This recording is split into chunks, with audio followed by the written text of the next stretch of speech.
Most people don't realize this, but a lot of what we call unhappiness isn't sadness. It's friction. It's the constant feeling that life is pushing against you and you're pushing back just as hard, not dramatically, quietly. You wake up, do what you're supposed to do, say the right things, make progress on paper, and yet there's this low-grade tension humming in the background. You're not miserable, but you're not settled either. Easily irritated, restless, slightly disappointed without being able to explain why. Like, peace is close, but never quite yours.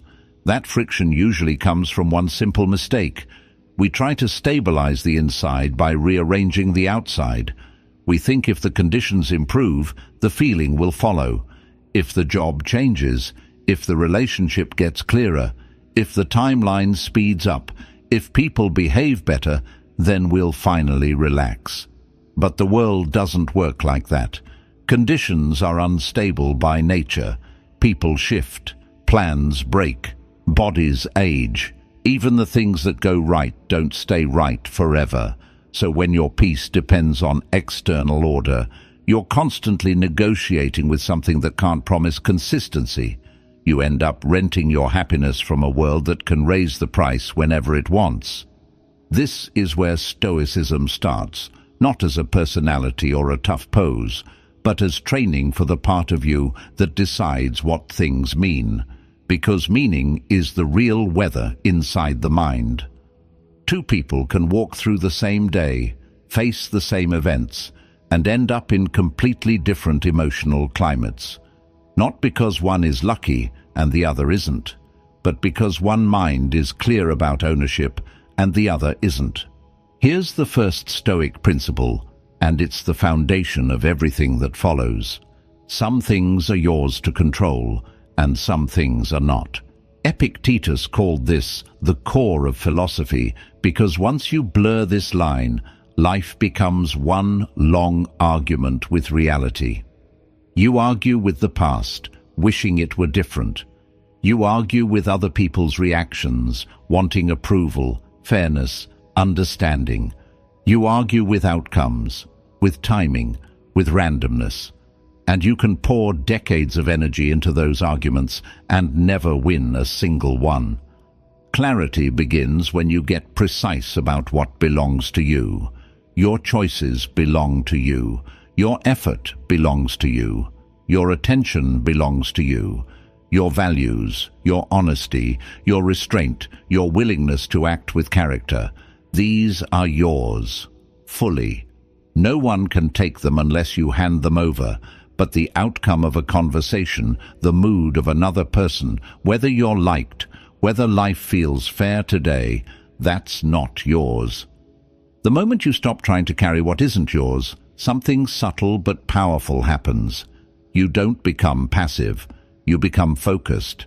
You stop leaking energy into places where it can't do anything useful. Most unhappiness is the emotional tax of trying to control what was never controllable. You replay conversations in your head, trying to win them after they're over. You imagine futures you can't guarantee. You personalize other people's behavior as if it's a verdict on your worth. And each of these moves feels logical in the moment. The thoughts sound true. They shouldn't treat me like this. This shouldn't be happening. If this fails, it means something about me. The Stoic move is not to suppress these thoughts, but to examine them, to separate fact from interpretation. Fact, this happened. Interpretation, what you're telling yourself it means. When you learn to do that, happiness stops being something you chase and starts being something you protect. You realize that events don't stab you, your judgments do. The event is neutral, the story is what cuts. And once you see that, you gain leverage, not over life, but over yourself. This first principle doesn't make life painless. It makes it workable. It gives you a stable center in a changing world. You stop fighting reality and start working with it. You act where action matters. You accept where acceptance is required. And slowly, the friction eases. Not because life got easier, but because you stopped trying to control what was never yours to hold in the first place. That distinction, clean, simple, and difficult to live, is where a steadier kind of happiness begins. The second Stoic principle sounds almost too gentle to matter, and yet it's where most people lose their peace without even noticing. It's this idea: events themselves don't wound you. Your judgment about them does. What hurts you is not what happened, but the meaning you assigned to it the moment it touched your mind.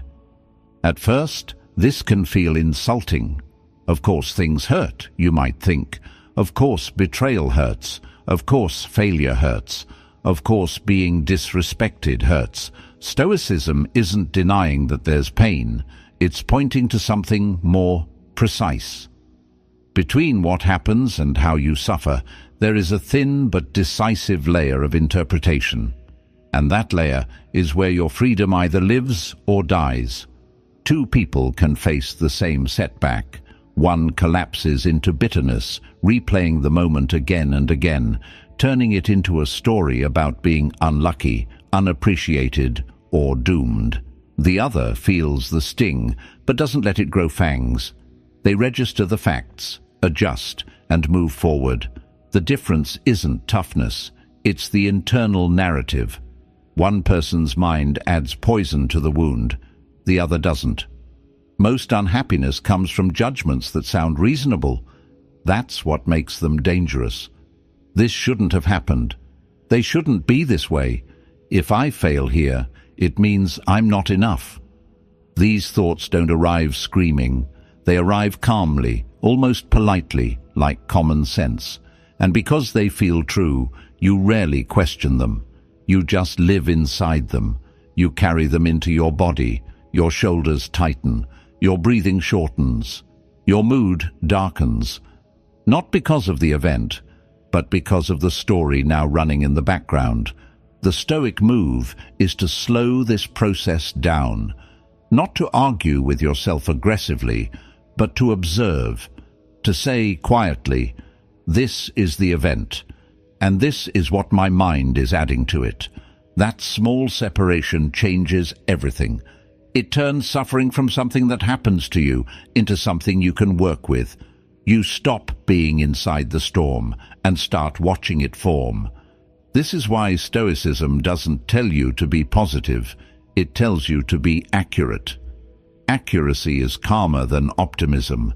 Accuracy looks at a situation and says, here is what actually occurred. No more, no less. When you do that, a lot of unnecessary suffering falls away on its own. The mind often exaggerates. It catastrophizes. It jumps from one moment to a lifelong conclusion. One awkward interaction becomes, I'm bad with people. One mistake becomes, I always mess things up. One rejection becomes, I'm unlovable. None of these are facts. They're habits of interpretation. When you start questioning judgments, you don't become cold. You become grounded. You still feel disappointment, but it doesn't metastasize into identity. You still feel anger, but it doesn't take over your day. You still feel fear, but it doesn't write your decisions for you. Emotions come and go, but they stop owning the narrative. This principle also changes how you deal with other people. Instead of taking everything personally, you start seeing behavior as information, not verdict. Someone's tone, impatience, or distance often says more about their inner state than about your value. When you stop interpreting every interaction as a measurement of your worth, social life becomes lighter.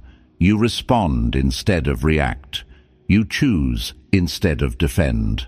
Happiness, from this angle, is not about feeling good all the time. It's about not making things worse than they already are. Pain is unavoidable. Mental commentary is optional.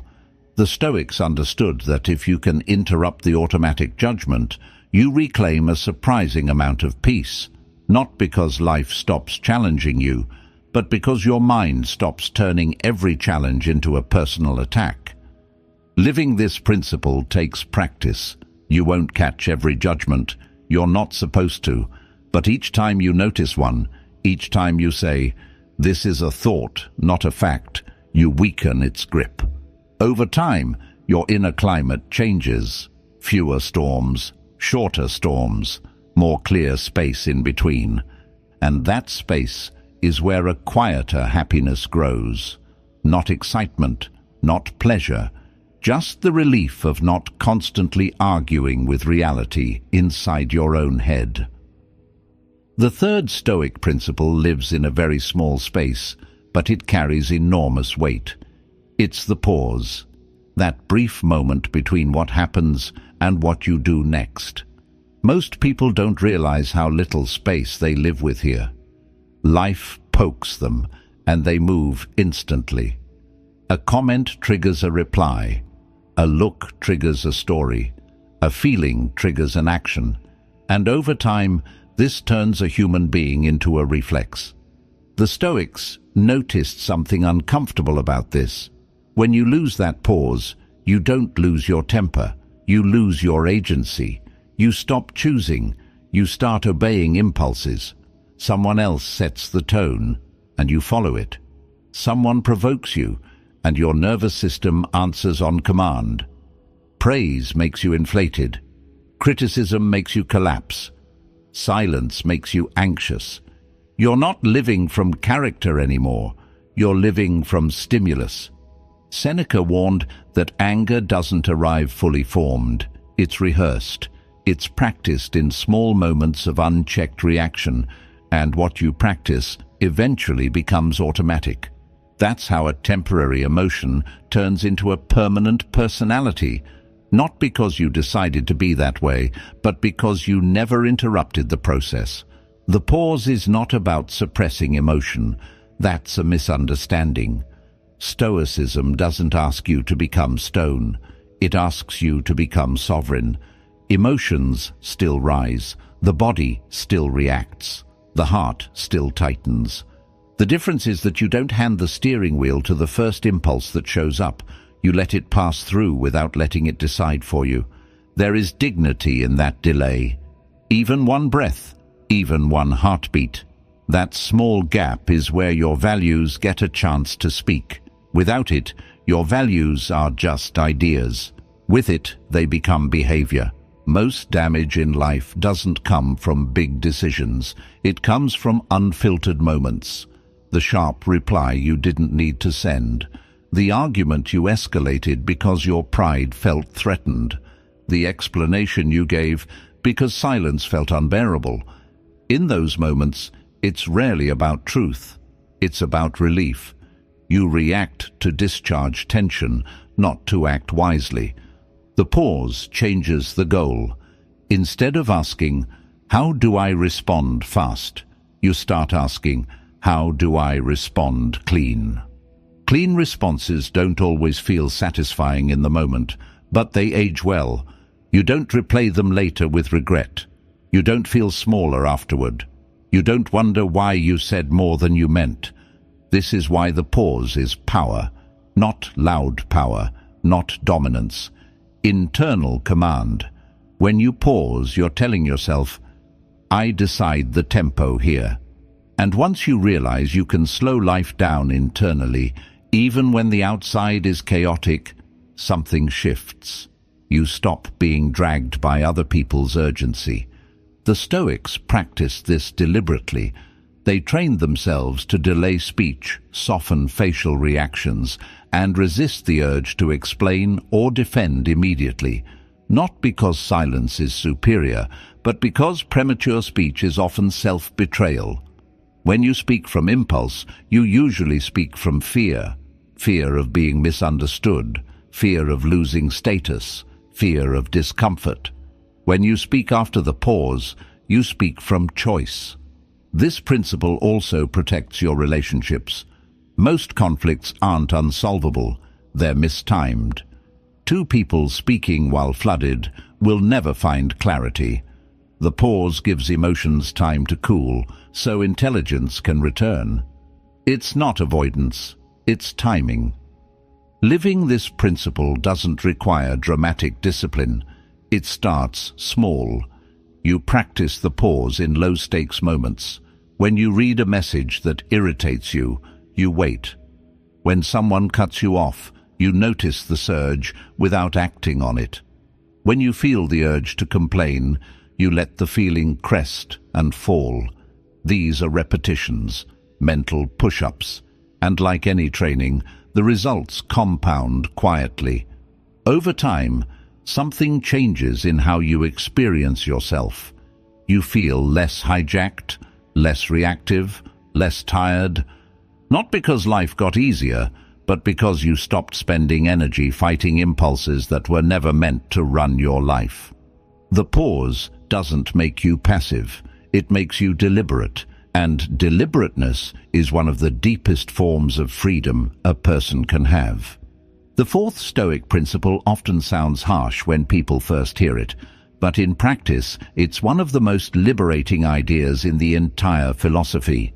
It's voluntary discomfort, not misery, not punishment, not living like life is supposed to hurt. It's something much quieter and much smarter than that. It's the deliberate choice to experience small, controlled discomfort so that you're no longer terrified of the uncontrollable kind. Most modern unhappiness is rooted in avoidance. We organize our lives to minimize friction, inconvenience, effort, and boredom. We optimize for comfort at every turn. And at first, this feels like progress. Life gets smoother, easier, more efficient. But there's a hidden cost. The more you avoid discomfort, the less resilient you become. And eventually, even small challenges start to feel overwhelming. The Stoics noticed this long before smartphones or climate control. They saw that a mind trained only in comfort becomes fragile.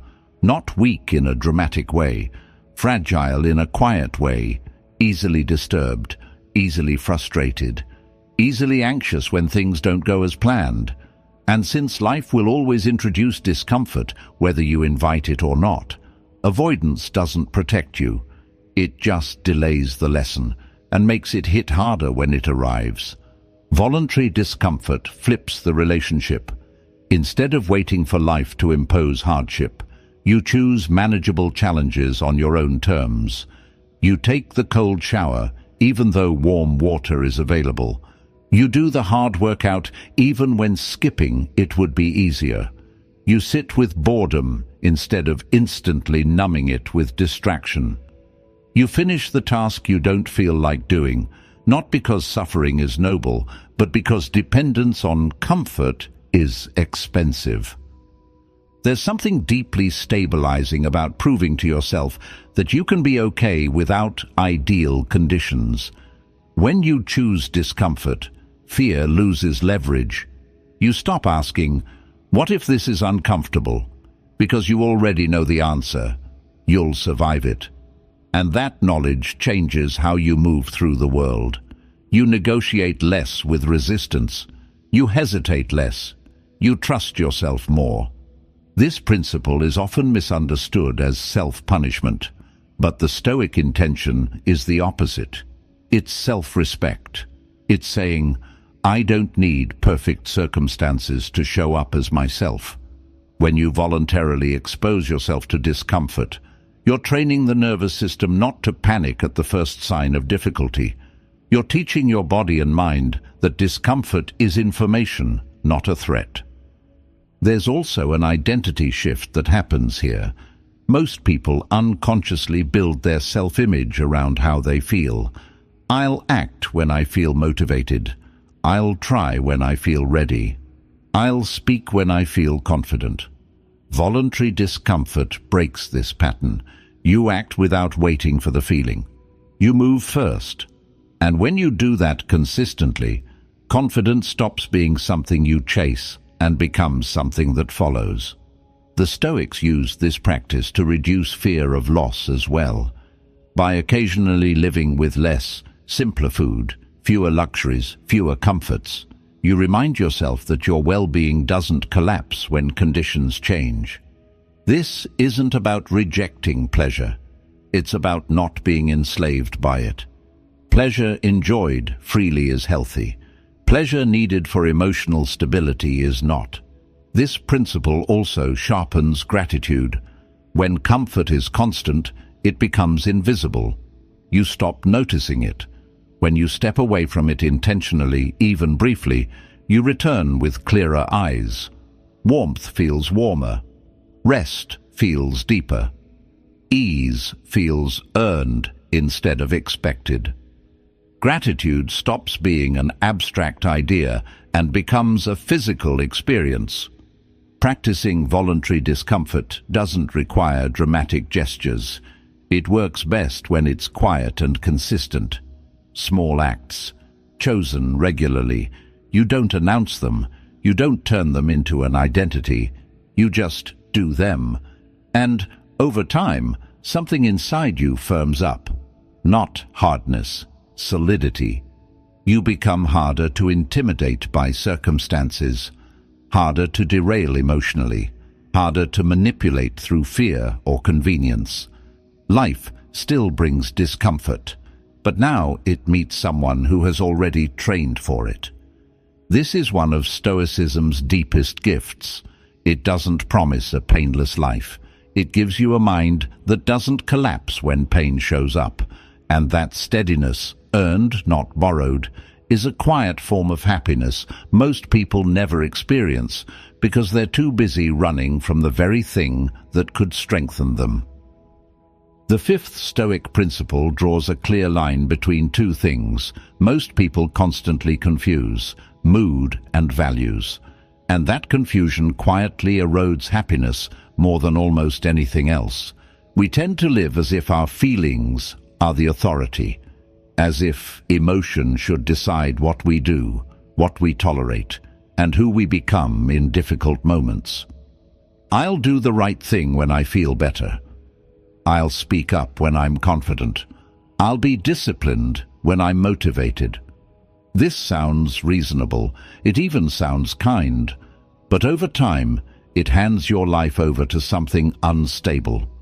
Moods are weather. They change without asking you.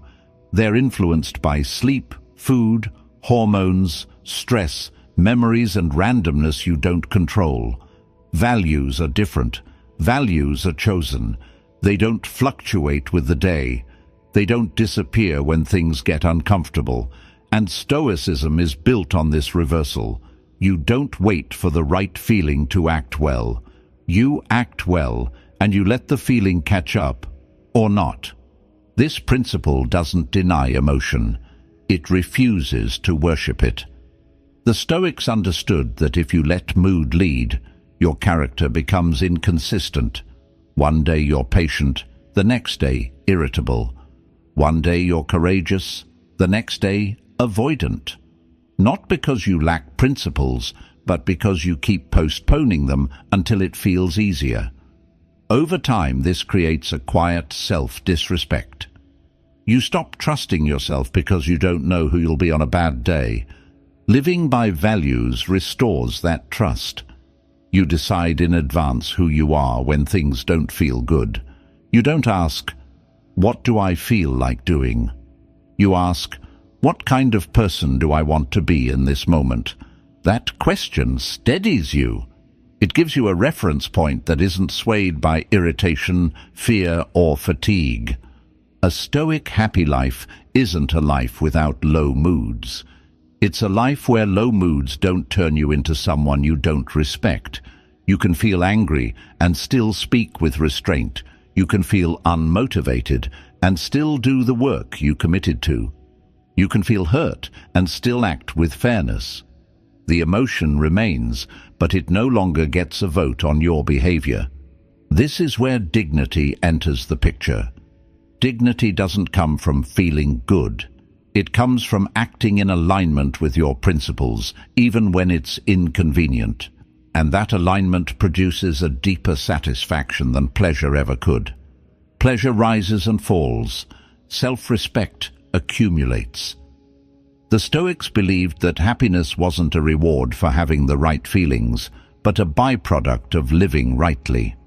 When you consistently act from values, your emotional life stabilizes naturally, not immediately, not dramatically, but steadily.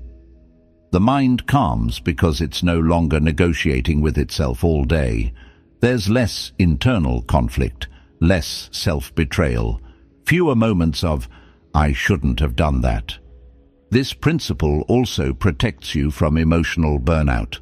When mood leads, you're constantly managing how you feel, trying to pump yourself up, soothe yourself, distract yourself, or motivate yourself. It's exhausting. When values lead, the question becomes simpler. What does this moment require of me? You conserve energy by reducing internal debate. Living this way doesn't make you rigid. Values aren't rules carved in stone. They're directions. Honesty, courage, fairness, discipline. These adapt to context without disappearing. You might express them differently depending on the situation, but you don't abandon them because the day is hard. Over time, something subtle but powerful happens. Your emotions start trusting your character. Anxiety lessens because your mind knows you won't abandon yourself under pressure. Motivation becomes less necessary because consistency replaces it. You stop waiting to feel ready and start feeling ready because you act. That's why this principle matters so much for happiness. It doesn't promise comfort. It promises coherence. And coherence, the feeling that your actions, values, and self-image are aligned, is one of the quietest and strongest forms of peace a person can build. The sixth Stoic principle is easy to overlook because it doesn't announce itself loudly, yet it quietly decides the quality of your inner life every single day. It's this idea: your attention is not free, it's currency, and whatever you spend it on is what you end up living with inside your mind. Most people think unhappiness comes from big problems. In reality, it often comes from small, repeated leaks of attention, a complaint you replay for the 10th time, an argument you keep rehearsing in your head long after it ended, a comparison you didn't need to make, a piece of information that added nothing but tension. None of these feel dangerous on their own, but together they slowly bankrupt your emotional energy. The Stoics understood that the mind becomes shaped by what it repeatedly looks at. If you give your attention to irritation, you become irritable. If you give it to fear, you become anxious. If you give it to resentment, you become bitter. Not because you chose those identities consciously, but because attention is how thoughts gain strength. Whatever you feed grows. Whatever you starve weakens. This is why Stoicism doesn't start by telling you to think positive. It starts by asking a more practical question. What are you allowing to occupy your mind? Because your mind doesn't just process information. It rehearses it. It loops it. And every loop has a cost. Most people spend attention reactively. Whatever is loudest wins. Notifications, opinions, news, other people's emotions, imagined futures, remembered embarrassments. The mind jumps from one thing to the next, without asking whether any of it deserves the time. By the end of the day, you feel tired, not because you worked too hard, but because your attention was scattered all day long. The Stoic move is to treat attention as something sacred and limited. You don't argue with every thought. You don't attend every mental meeting you're invited to. You notice, then you decide. Is this useful? Is this within my control? Is this worth the cost? Most thoughts fail that test, and when you stop entertaining them, they lose momentum. This principle changes how you deal with negativity. Instead of asking, "How do I stop feeling this?"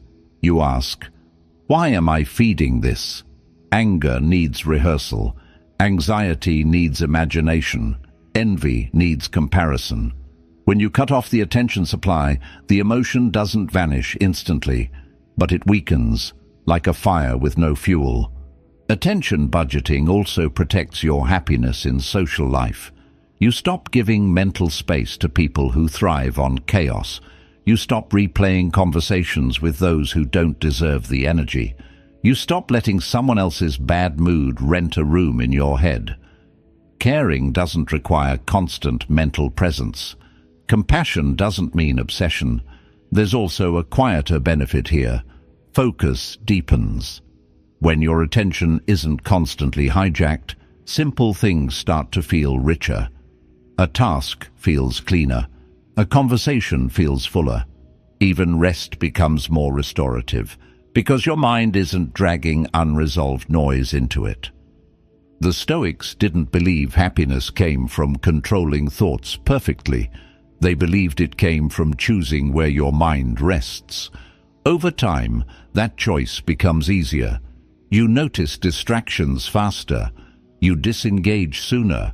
You recover your center more quickly. Living this principle doesn't require withdrawing from the world. It requires selectivity. You still receive information. You still care. You still engage. But you stop paying for experiences that only leave you poorer afterward. And this is one of the most practical truths Stoicism offers. You don't need to solve every problem that enters your mind. You just need to stop financing the ones that don't belong there. When attention is spent deliberately, happiness stops feeling fragile. Not because nothing bad enters your life, but because fewer unnecessary things get inside your head and stay there. The seventh Stoic principle is perspective. Not the fake kind where you tell yourself others have it worse and try to shame your pain into silence. The Stoics weren't interested in minimizing suffering.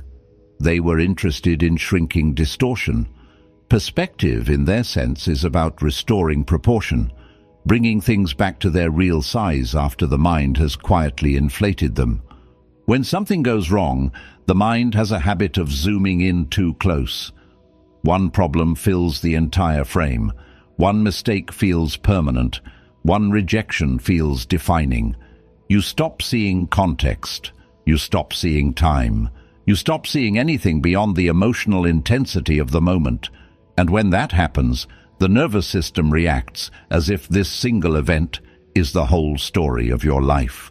The Stoics trained themselves to zoom out on purpose. Sometimes they called it the view from above, not to detach from life, but to reinsert reality. You imagine your situation from a wider lens. You remember that you are one person on a planet full of movement, change, and countless other lives unfolding at the same time. Your problem is real, but it's not cosmic. It's significant, but it's not infinite. This shift does something important. It interrupts the drama loop. Drama doesn't come from pain alone. It comes from the story that says, this is unbearable, or this ruins everything, or I will never recover from this. Perspective doesn't deny the pain. It challenges the conclusion. Most unhappiness intensifies when we confuse "this moment is hard" with "my life is broken." Perspective separates those two. It reminds you that a bad chapter is not the entire book. A rough season is not a permanent identity. You're allowed to be affected without being consumed. There's also a time element here. When you're inside a difficult moment, it feels endless. Perspective brings memory and future back into view. You remember other hard moments you survived. You remember that change is not an exception, it's the rule. The Stoics studied nature closely for this reason. Seasons pass, storms move through. Nothing stays fixed, not even suffering. This principle is especially powerful when dealing with emotional pain caused by people, a harsh comment, a misunderstanding, a rejection. In close view, these moments feel personal and absolute. Perspective widens the lens. You start to see patterns instead of insults. You recognize that other people are acting from their own fears, pressures, limitations, and histories. That doesn't excuse harm, but it removes the illusion that everything is about you. Perspective also helps with ambition and self-judgment. When you're too zoomed in, every delay feels like failure. Every comparison feels like proof that you're behind. The Stoic lens asks a different question. Behind, according to what timeline? According to whose expectations? According to which version of success? When you widen the frame, urgency softens. You still care, you still act, but you stop whipping yourself with imaginary deadlines. This doesn't make you complacent, it makes you steady. Perspective doesn't say, nothing matters. It says, this matters, but not in the catastrophic way my mind is suggesting. That distinction is calming. It gives you room to respond intelligently instead of emotionally. Practicing perspective is a skill, not a mood. You don't wait until you feel calm to zoom out. You zoom out to become calmer. You ask yourself simple grounding questions. Will this matter in a year, in 5 years? Is this truly fatal to my character or just uncomfortable to my ego? What part of this can I influence and what part is just noise? Over time, this habit changes how you experience stress. Problems still appear, but they don't dominate your inner landscape as easily. You regain a sense of scale. You remember that life is larger than this one moment, and so are you. This is one of the Stoic keys to happiness, not reducing life, but enlarging your view of it. When the mind learns to step back, suffering loses its ability to feel all-encompassing. And in that regained proportion, there's relief. Quiet relief. The kind that lets you breathe again and move forward without dragging the weight of exaggerated meaning behind you. The 8th Stoic principle is nature, not as a slogan and not as a poetic escape, but as a corrective. The Stoics looked to nature because it reminded them of something the human mind constantly resists. Change is not a mistake. It's the rule. A lot of unhappiness comes from treating impermanence like a personal betrayal. We expect people to stay the same, bodies to cooperate, plans to hold, seasons to feel predictable, and when they don't, we experience it as injustice. This wasn't supposed to happen. Things shouldn't change like this. But nature never promised stability, only motion. The Stoics paid close attention to this. Leaves fall, rivers move, bodies age. Day turns into night without apology. None of this is cruel. It's simply how life operates. Suffering intensifies when we demand permanence from a system built on transition. Living according to nature, in Stoic terms, doesn't mean withdrawing into the woods or rejecting modern life. It means aligning your expectations with reality instead of fantasy. You stop asking life to freeze. You stop negotiating with time. You stop confusing preference with entitlement. This principle is especially important when it comes to loss. Loss hurts not only because something ended, but because we assumed it was owed to us indefinitely. A relationship changes. A role disappears. A phase of life closes. The pain is real. But much of the bitterness comes from the shock that change occurred at all. Nature teaches you that endings are not failures, they're completions. Understanding nature also softens how you relate to yourself. You stop expecting emotional consistency. Some days you're clear, some days you're foggy, some days you're strong, some days you're tired. This isn't a moral issue. It's biological and psychological rhythm. When you stop demanding that every day feel productive or inspired, you reduce self-attack. You meet yourself where you are without giving up who you're becoming. The Stoics used nature to regulate ambition as well. Growth happens in seasons. Pushing constantly without rest leads to collapse. Avoiding effort entirely leads to decay. Nature shows balance without explanation. It doesn't rush spring. It doesn't mourn winter. It moves. This perspective also changes how you respond to disappointment. Instead of asking, "Why is this happening to me?" you begin asking, "What phase is this?" That shift is subtle but powerful. Phases are temporary by definition.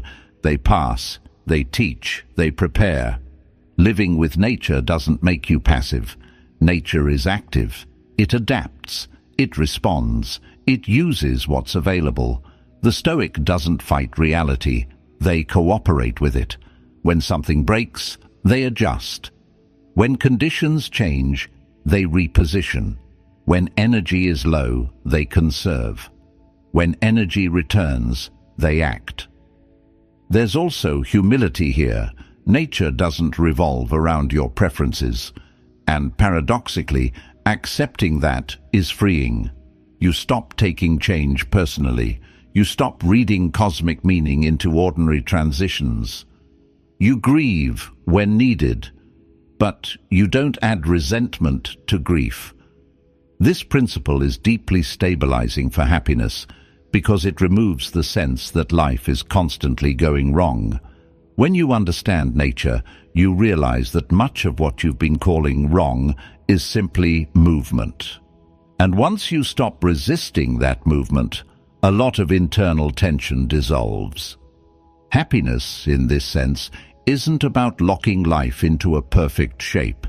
It's about learning how to move with it without losing yourself. And nature, quietly and relentlessly, teaches that lesson to anyone willing to pay attention. The ninth Stoic principle is memento mori, remember you will die. It's often misunderstood as dark or pessimistic, but the Stoics didn't use it to drain life of color.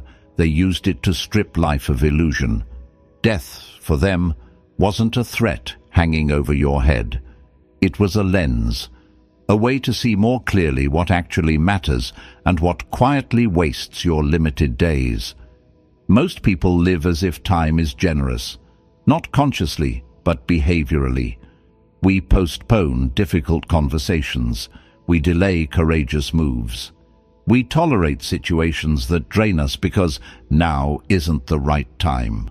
We save our honesty, our boundaries, our best effort for a future that always seems slightly out of reach. And because death feels abstract, we act as if there will always be more chances to fix things later. Memento mori interrupts that drift. It doesn't say, "Life is short, panic." It says, "Life is finite, be precise." Precision is the opposite of anxiety. It brings focus.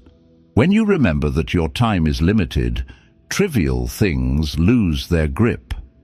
Petty arguments feel expensive. Ego-driven conflicts feel embarrassing. You start asking a sharper question before you speak, react, or commit energy. Is this worth a piece of my life? The Stoics noticed something important about fear of death. It rarely comes from death itself. It comes from a sense of unfinished living, from knowing, somewhere deep down, that you've been postponing your courage, that you've been shrinking yourself to stay comfortable. When life feels half-lived, the idea of it ending becomes terrifying. Memento mori, practiced honestly, pushes you in the opposite direction. It urges you to live in a way that makes death less insulting. This principle also cleans up priorities. When you remember that every day used is a day gone, you become less willing to waste attention on things that don't align with your values. You stop over-investing in people who don't treat you well. You stop chasing approval from crowds that won't remember your name in a decade. You stop delaying the work that feels meaningful because it's uncomfortable. Death becomes a quiet editor, cutting what doesn't belong. There's a strange calm that comes with this. Not urgency. Calm. When you accept mortality, you stop demanding permanence from experiences. You enjoy them more fully because you know they're temporary. You don't grip as tightly. You don't panic when things change. You let moments be what they are, instead of trying to freeze them. Memento mori also reframes fear.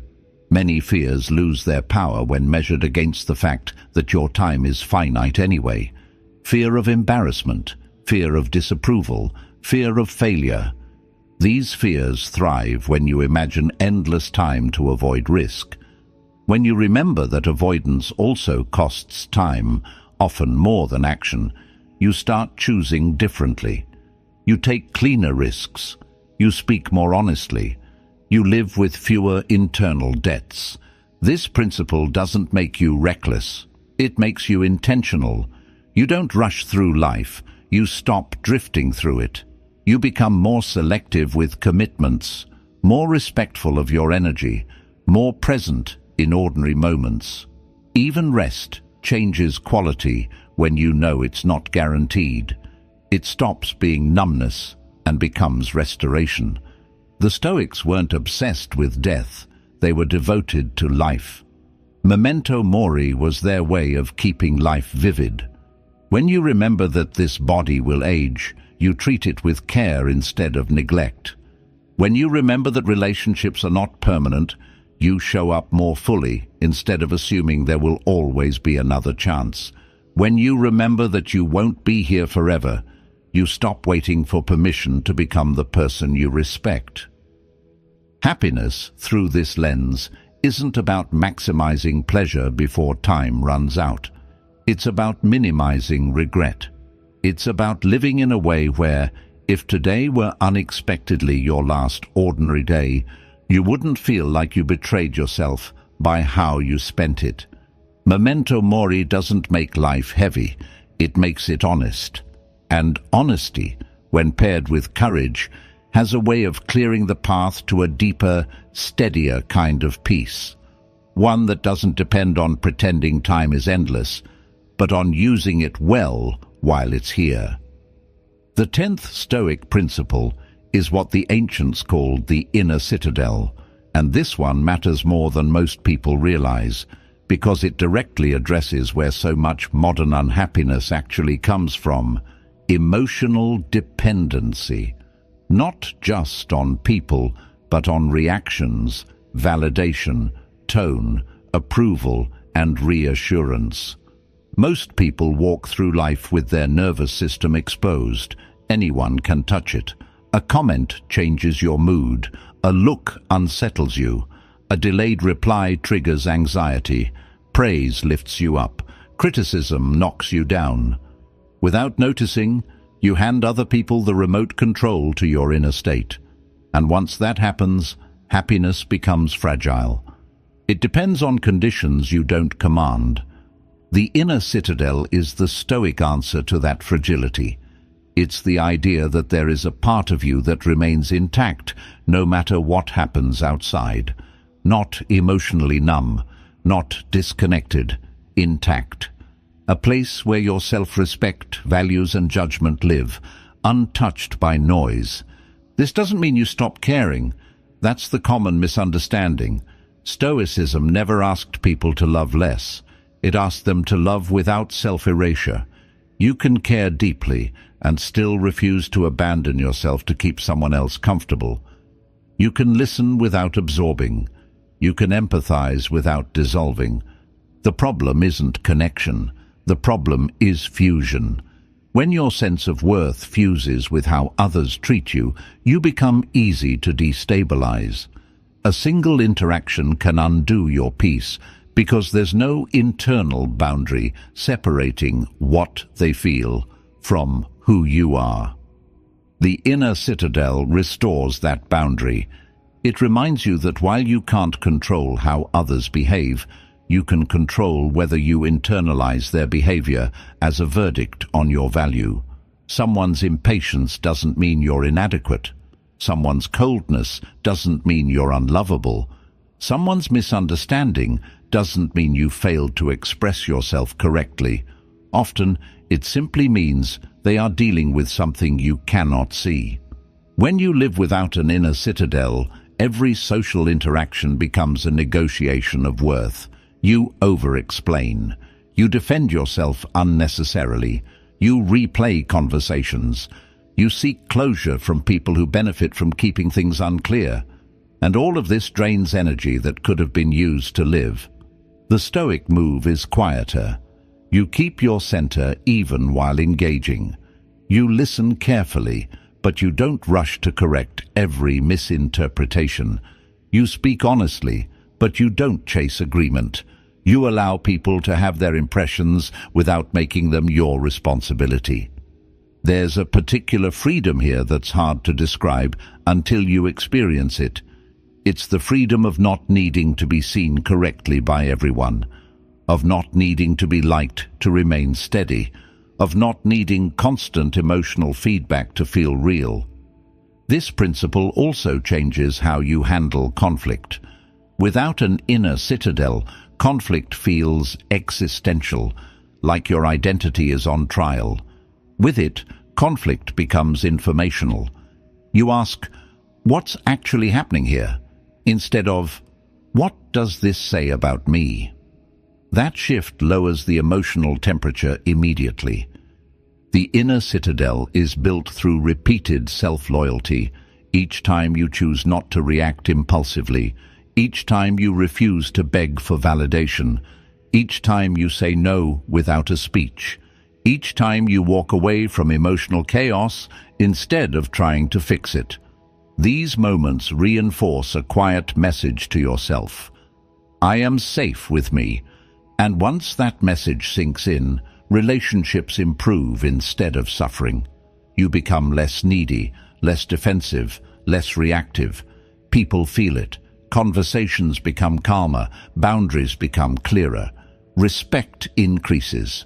Not because you demand it, but because you're no longer negotiating your worth. Happiness grows here because stability grows here. When your peace is internal, the world can shake without collapsing you. You still feel disappointment. You still feel sadness. You still feel love. But none of these emotions evict you from yourself. The Stoics believed that a person with an inner citadel could endure almost anything without becoming bitter, desperate, or small, not because they were detached from life, but because they were anchored within it. And that anchoring, solid, quiet, and self-sustaining, is one of the strongest foundations for a truly happy life. The 11th Stoic principle is deceptively simple, and that's why it's so hard to live. Stop performing. Stop living as if every interaction is an audition, every disagreement a courtroom, every misunderstanding a threat to your identity. A huge amount of unhappiness doesn't come from what happens to us, but from the exhausting effort of managing how we're perceived. Most people don't realize how much of their daily energy goes into performance, explaining yourself so you won't be misjudged, defending your position so you won't look weak, arguing not to understand, but to win, speaking not to communicate, but to protect an image. And the strange thing is, even when you win these moments, you usually feel worse afterward, tired, tense, slightly hollow, because ego victories don't nourish the soul. The Stoics saw this clearly. They understood that many conversations aren't about truth at all. They're about status, about being right, about being seen a certain way.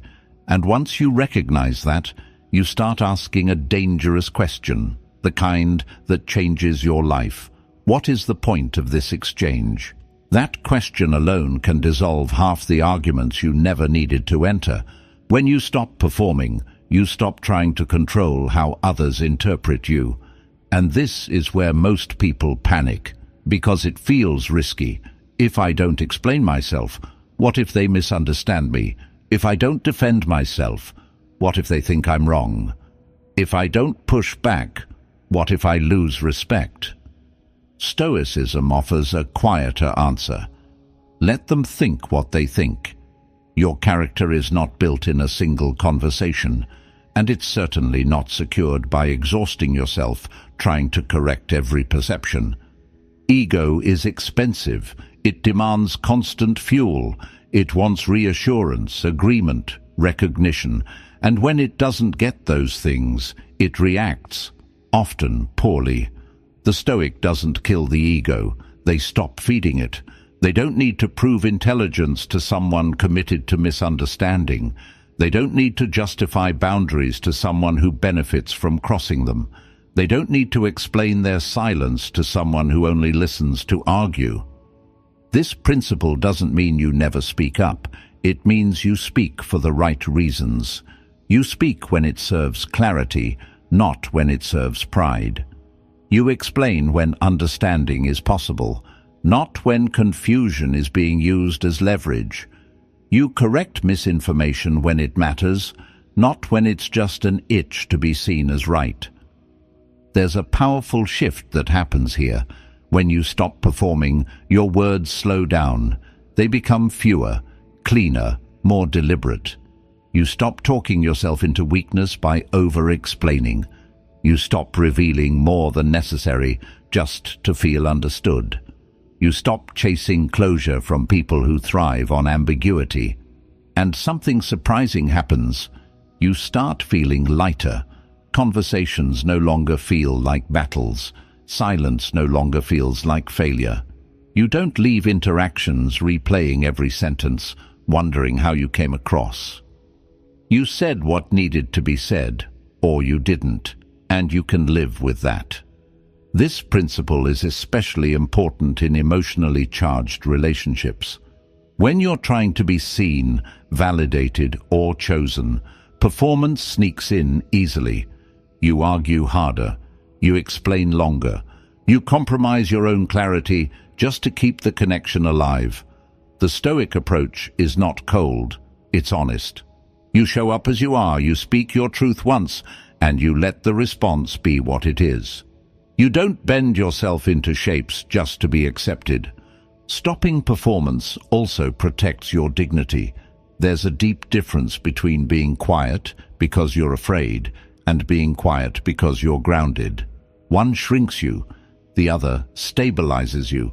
When you don't rush to defend your ego, you send a subtle signal to yourself first, that your worth is not under negotiation. Happiness grows here because inner tension fades. You're no longer split between who you are and who you're trying to appear to be. That alignment is calming. It gives you back mental space. It reduces resentment. It lowers social anxiety because you're no longer constantly monitoring yourself from the outside. The Stoics believed that peace comes not from winning every argument, but from knowing which ones are beneath your energy. When you stop performing, you reclaim that energy. You use it to live, to build, to reflect, to rest. And over time, this principle does something quietly radical. It teaches you that you don't need to be understood by everyone to be at peace with yourself. That realization alone can free you from years of unnecessary struggle. The 12th Stoic principle is measured speech and strategic silence. And this one cuts deep because so much unhappiness is self-inflicted through words we didn't need to say, explanations we didn't need to give, and reactions we didn't need to share. Most people talk themselves into weakness, not intentionally, habitually. They feel tension, so they speak to relieve it. They feel misunderstood, so they explain again. They feel disrespected, so they argue. They feel anxious, so they overshare. And for a brief moment it feels like relief. But almost immediately the relief turns into regret. You said too much. You revealed too much. You escalated something that didn't deserve energy. And now your mind is replaying it, trying to fix something that words already made worse. The Stoics noticed this pattern clearly. They understood that speech is not neutral. Every word either strengthens your position or weakens it. Every sentence either reflects inner command or inner itch. And most people speak from itch, an urge to be seen, to be validated, to be right, to discharge emotion. Strategic silence is not the silent treatment. It's not manipulation. It's not passive aggression. It's restraint with awareness. It's the discipline of not responding just because you can, not explaining just because you're uncomfortable, not defending just because your ego feels poked. This principle starts with one uncomfortable truth. Not every feeling deserves expression. Feeling something does not automatically make it useful to say it. The Stoics separated inner honesty from outer speech. You can be fully aware of your emotions without making them everyone else's responsibility. Measured speech asks a simple question before words leave your mouth. What is the purpose of this? Is it to clarify, to help, to set a boundary, or is it to soothe my discomfort, prove something, or regain control? If it's the second category, silence is usually the wiser move. Silence has power because it creates space. Space for emotions to settle, space for situations to reveal themselves, space for other people to show their intentions without you interrupting them. When you speak less, you see more. You hear tone instead of just words. You notice patterns instead of isolated moments. There's also something stabilizing about not reacting on cue. When people realize they can't easily provoke a response from you, the dynamic changes. Not because you're trying to dominate, but because you're no longer predictable in a reactive way. You stop being pulled into emotional games. This principle is especially important in conflict. Most arguments don't spiral because of the issue. They spiral because of timing. People speak while emotionally flooded. They say things they don't fully mean, in tones they can't take back. Measured speech waits. It allows the heat to drop so intelligence can return. Strategic silence also protects your inner world. When you explain yourself to someone who isn't listening, you don't gain understanding, you lose energy. When you argue with someone committed to winning, you don't gain clarity, you gain frustration. The Stoic recognizes when words are being wasted and withdraws them with dignity. This doesn't mean you never speak up. It means when you do speak, your words land heavier because they're rare and deliberate. You say what matters. You don't pad it. You don't decorate it with justification. You let the statement stand on its own. There's a quiet confidence that comes from this. You stop feeling the need to narrate your decisions. You stop seeking permission through explanation. You trust that the right people will understand without you exhausting yourself. And the wrong people don't need convincing. Over time, this principle changes how you experience peace. Your mind becomes less noisy because you're no longer carrying the aftermath of unnecessary conversations. You don't replay as much. You don't self-criticize as often. You feel cleaner internally because your outer expression matches your inner control. The Stoics believed that wisdom often speaks last, or not at all, not because silence is superior to speech, but because words should be chosen, not spilled. And when you learn to speak from character instead of impulse, you protect something precious, your dignity. Happiness grows here not through withdrawal, but through precision. You say less, but what you say costs you nothing afterward, and that alone can save years of inner turbulence. The 13th Stoic principle is boundaries without cruelty, and this one often gets misunderstood because many people only learn boundaries after they're exhausted, resentful, or hurt. By then, boundaries come out sharp, defensive, sometimes punishing. But Stoicism isn't about hardening your heart. It's about protecting your clarity without losing your humanity. Most unhappiness grows in places where boundaries are weak or confused. You say yes when you mean no. You stay quiet when something matters. You keep showing up in environments that drain you, hoping things will somehow change on their own. And every time you override your inner signal, something subtle happens. You teach yourself that your limits don't matter. That lesson accumulates. It turns into fatigue, irritability, and quiet resentment toward people who may not even know they're crossing a line. The Stoics didn't believe boundaries were acts of aggression. They believed boundaries were acts of self-respect. And self-respect to them was non-negotiable, not because it makes you superior, but because without it, you slowly disappear from your own life. A clean boundary is simple. It doesn't need a speech. It doesn't need justification. It doesn't need anger to be valid. I can't do that. That doesn't work for me. I'm stepping away from this. These are not attacks. They're statements of reality, and reality doesn't need permission. Where people go wrong is believing that being kind requires being endlessly available, that love requires tolerance without limits, that being a good person means absorbing chaos so others don't have to face it. Stoicism cuts through that illusion. You can be compassionate and still unavailable to dysfunction. You can be patient and still leave situations that corrode your peace. This principle is especially important in relationships. Many people stay too long in dynamics that train them to feel anxious, small, or constantly on edge. They explain bad behavior away. They minimize their own discomfort. They wait for understanding that never arrives.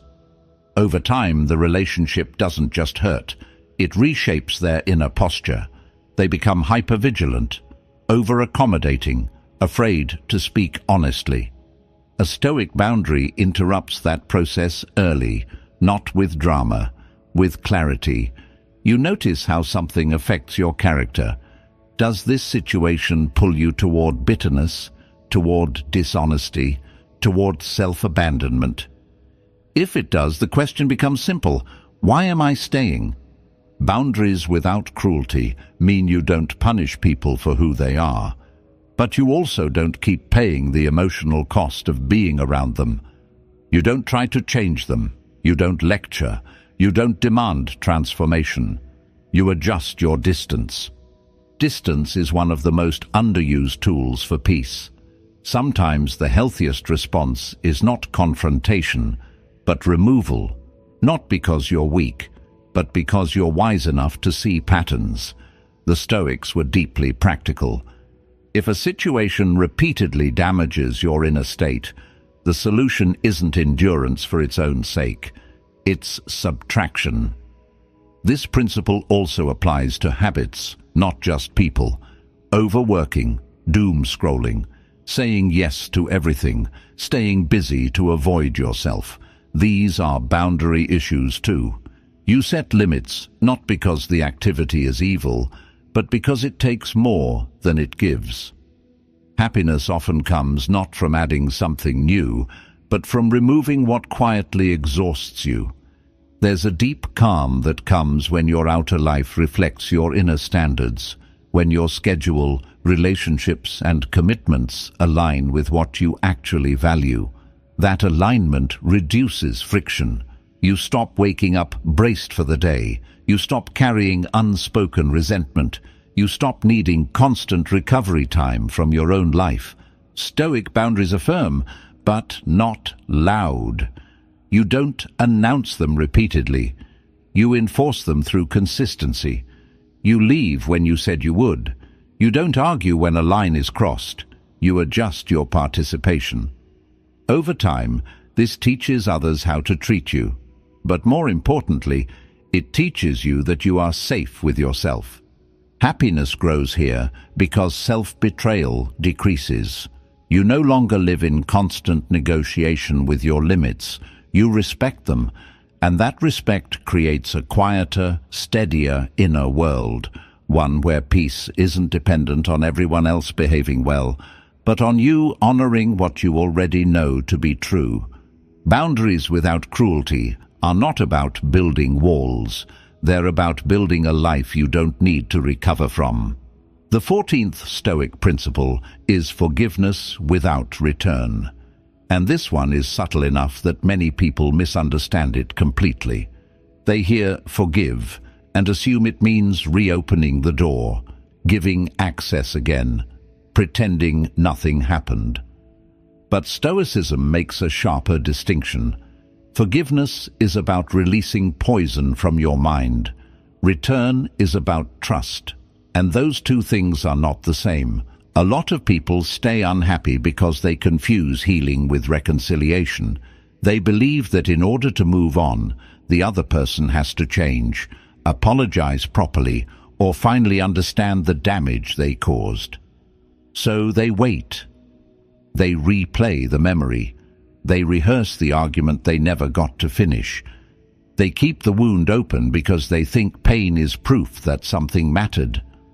The Stoics would say this gently but firmly: you are hurting yourself in the name of justice. Resentment feels like strength, but it's actually dependency. It keeps the other person mentally present long after they've left your life, or long after they've stopped caring. You wake up thinking about them. You react as if they're still in the room. You hand them time they didn't earn and energy they don't deserve. Forgiveness, in the Stoic sense, is the refusal to keep paying that cost. Forgiveness without return means you stop wishing harm, but you also stop offering access. You let go of the emotional charge, not the lesson. You drop the anger, but you keep the memory. Wisdom remembers patterns. It doesn't erase them. This is where Stoicism is often more realistic than sentimental philosophies. It doesn't ask you to trust blindly. It asks you to see clearly. If someone showed you who they are under pressure, you believe that information. You don't punish them for it, but you also don't invite them back into a position where they can do the same damage again. There's a quiet strength in this. You're no longer fighting the past. You're no longer trying to extract fairness from someone incapable of giving it. You accept what happened as part of reality, not as a verdict on your worth. And once you do that, the emotional grip loosens. Forgiveness is internal work. Return is external behavior. Mixing them up is how people reopen wounds they already healed. This principle is especially important because unresolved resentment distorts the present. You start seeing new people through old injuries. You overreact to small signals because they remind you of past pain. You armor yourself unnecessarily, not because you're cautious, but because you're still bleeding internally. Forgiveness closes that bleed. The Stoics believed that holding on to anger is like gripping a hot coal, hoping someone else feels the burn. The coal doesn't care. It just damages your hand. Letting go isn't weakness, it's intelligence. But, and this matters, letting go does not mean forgetting your standards. You don't forgive in order to be nice. You forgive to be free.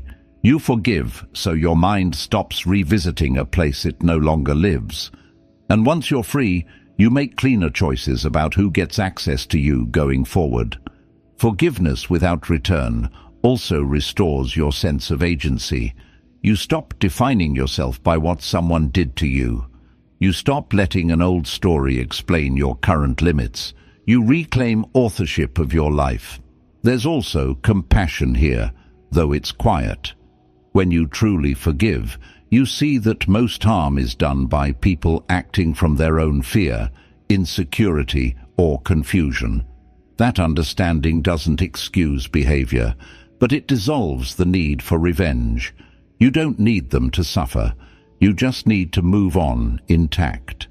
Happiness grows here because mental noise decreases. The inner arguments stop. The emotional charge fades.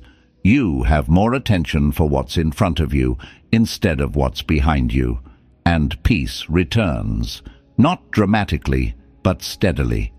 A Stoic heart can be open and still selective, warm and still guarded, forgiving and still firm.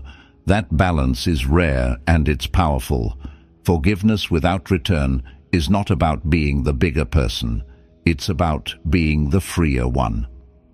The 15th Stoic principle is service, and this is where everything quietly comes together, because without this principle, Stoicism risks becoming self-protection without purpose, calm without direction, stability without meaning. The Stoics never intended happiness to be a private luxury.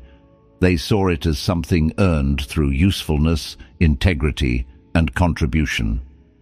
A lot of modern unhappiness comes from living inward too much.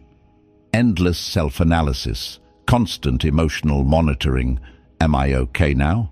Am I fulfilled yet? Am I happy enough? The more you stare at your own inner state, the more unstable it becomes. The Stoics understood this paradox well. The self becomes lighter when it is not the center of everything. Service pulls you out of that loop. To serve, in the Stoic sense, doesn't mean self-sacrifice or neglecting your needs. It means doing your part well, showing up where you are, being useful in ways that align with your character, doing work you respect, treating people fairly even when there's no applause, acting with honor even when no one is watching. This matters because happiness built only on comfort is fragile. Happiness built on integrity is resilient. When you live in a way that earns your own respect, you don't need constant reassurance from the outside. You don't need people to validate your worth every day. Your conscience becomes steady ground. The Stoics believed that a person at peace with themselves is someone who can say, honestly, I did my duty today. Not in a grand heroic sense, in small, ordinary ways. I was fair when it was inconvenient. I did the work properly. I didn't lie to myself. I didn't betray my values for ease. There is a quiet pride in that, not ego, alignment. Service also protects you from bitterness. When life is hard, and it will be, having something meaningful to contribute keeps suffering from turning inward and rotting into resentment. You still feel pain, but you're not trapped inside it.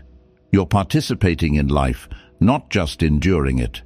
This principle reshapes how you see other people too. Instead of viewing them mainly as sources of approval or threat, you begin to see them as fellow travelers, imperfect, struggling, doing their best with limited tools. That perspective softens you without weakening you. You don't become naive, you become humane. The Stoics didn't chase happiness as a feeling, they chased excellence of character.